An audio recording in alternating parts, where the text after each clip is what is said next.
What made you decide to come to Cape Cod and do this? Oh, Leslie made me. Are we recording yet? Oh, okay.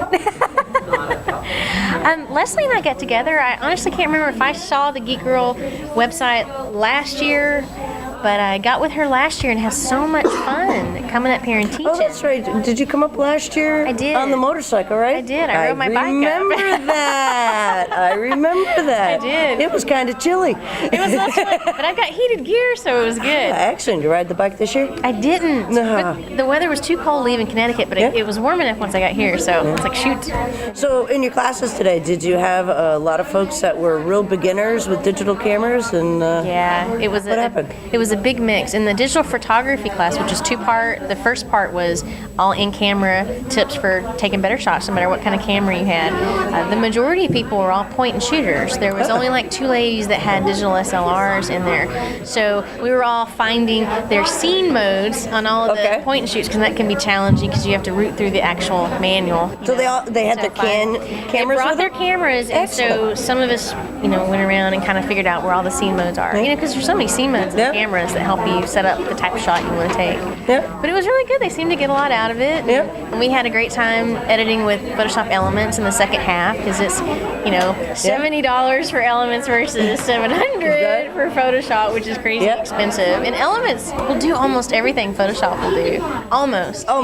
If you're not doing any work for print, Elements is fantastic, especially for photographers, People seem excited when they get out of the classes? Yeah, totally, because Elements has that new guided edit mode. So even those that had never done any image editing before, I think felt confident that, oh wow, I can do this. And so they were really jazzed about it and really pumped up. Excellent. Yeah. Would you do it again? Yeah, absolutely. Yeah. I love coming up here. Are you going to go to Boston? Yeah. You'll be at Boston as well? Yeah. Fantastic. I will next week. It's just so much fun being around passionate ladies that want to learn and seeing them be empowered.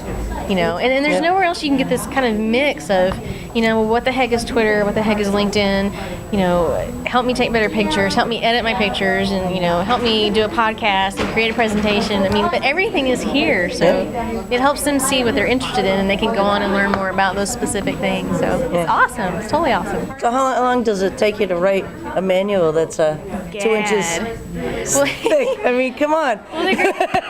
Did you actually have to use Photoshop for like a year to do that? Or? Oh my gosh, actually 6 months. 6 months? What changed from CS3 to CS4? Quite a bit, actually. The workspace got cleaned up a lot, and they made a lot of tools that kind of gotten buried, more discoverable, because they keep adding stuff. So some of the really good tools kept getting buried. Like adjustment layers totally got buried. So they moved those to their own panel, so they're a bit more discoverable. And layer masks can now be feathered non-destructively, which is a big deal. And there's quite a number of improvements. We've dumbed it down a little bit? The workspace is cleaner. Okay. And it's not quite as cluttered. More intuitive? Well, I wouldn't really say more intuitive, but it's Photoshop. But the great thing about this book is that it's 800 pages, and not only will it teach you Photoshop, but it's a weapon.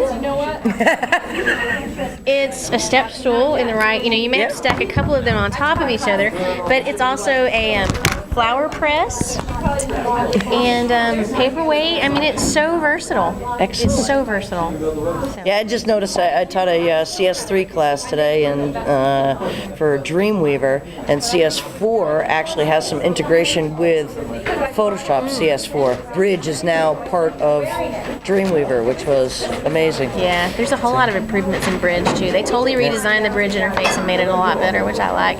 And a ton of improvements to Camera Raw 5. So for photographers, I think it really is a good upgrade. Between the improvements for the Bridge, like the new review mode where your pictures just take on this big carousel looking thing and you quickly go through and rotate or reject and give them star ratings. Yeah, a lot of neat new stuff. Cool. In there. So are you going to come down and have a drink with us? Yes, please. Is it cocktail time? Excellent. It's cocktail time.